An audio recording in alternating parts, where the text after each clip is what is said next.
The morning started, like always, with Nurse Nora rapping on my door and me hollering at Carl to get his sorry ass out of bed so we didn't miss breakfast. And then there was Nora again, with her coffee breath and her hum of gospel songs, helping me stand and pulling up my trousers and shushing me and winking at me and telling me to let sleeping dogs lie and, "Why can't you be nicer, Mr. Duffy?" And me telling her if I were both nice and handsome, people wouldn't want to be friends with me. And then, sure as the sunrise, Nora smiled, despite herself, because I have that effect on people, and said, "Who went and told you that you're handsome?" "A man simply knows these things," I said, sliding my shoes on, using her shoulder as leverage. "Hey, Carl, did you hear Nora calling you a dog?" "I heard her call you ugly." Carl's walker squeaked on the green linoleum floor as he made his way around his bed, smoothing the wrinkles out of the covers. "She's right, too. I've said before that I can't tell the difference between you and Margaret Thatcher, but I think you take it as a compliment." "I do," I said. "Old Maggie had bigger balls than me." "Who doesn't?" Carl said, snickering at his own little joke. Oh, how I loved our daily spar. There was no better way to sharpen the knives and start the day. "Those are fighting words, sir. If the lady of the house wasn't here, I'd set you straight." "Boys," Nora reprimanded, or rather, as I called her, my Nora. My beautiful honey-skinned, big-breasted, long-nailed, hard-nosed Nora.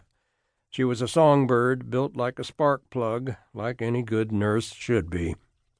She said, "The scrambled eggs go cold fast, and I know it's going to take you a good 10 minutes to get down that hall." "We move faster than that," I said. "Mm-hmm. Not if you squeeze in your social hour on the way." She ran a hand over my cowlick and floated over to Carl to dust off his shoulders, where he kept a never-ending collection of dandruff. "You are simply the best, Nora," he said, chin tucked so she didn't miss a spot. "Do you want to take another one of my books? Or maybe some saltines? I saved them from yesterday." "What have I been telling you, Mr. Carl? If you keep on giving things away, you're going to go broke." She knelt to Velcro his shoes, then wiped her hands on her pants and stood. "Listen now, I'll be seeing you boys down there. I'm going to help Mrs. Zimmerman bathe this morning." Carl let out a low, cat-calling whistle, while I pretended to gag. "You're awful," Nora said to me on her way out, which was true. I turned to Carl and regarded him with his spindly legs and his cardigan hanging on him like he was a little kid who had borrowed the sweater from his old man. "Why on earth are you whistling? You have something going on with Mrs. Zimmerman I don't know about?" Carl fidgeted some, then fixed his watery eyes on me. They were set deep, no lashes. He always looked half surprised. "Well?" I said. "Of course not, and you shouldn't make fun of her like that." I waved off the suggestion and set about closing all the half-open dresser drawers. In the meantime, I could feel Carl's gaze boring into my back.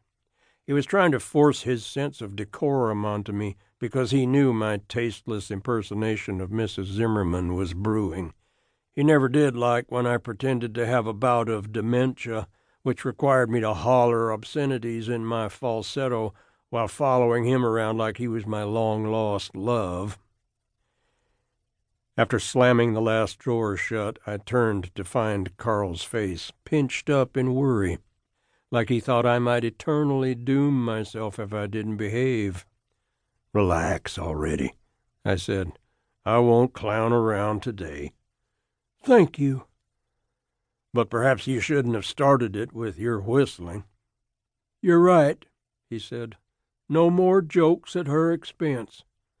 "Fine." "Especially since she has no idea where she is most days," he added, as if I hadn't already obliged him. "Right. Have you heard her yelling out her daughter's name? Yep.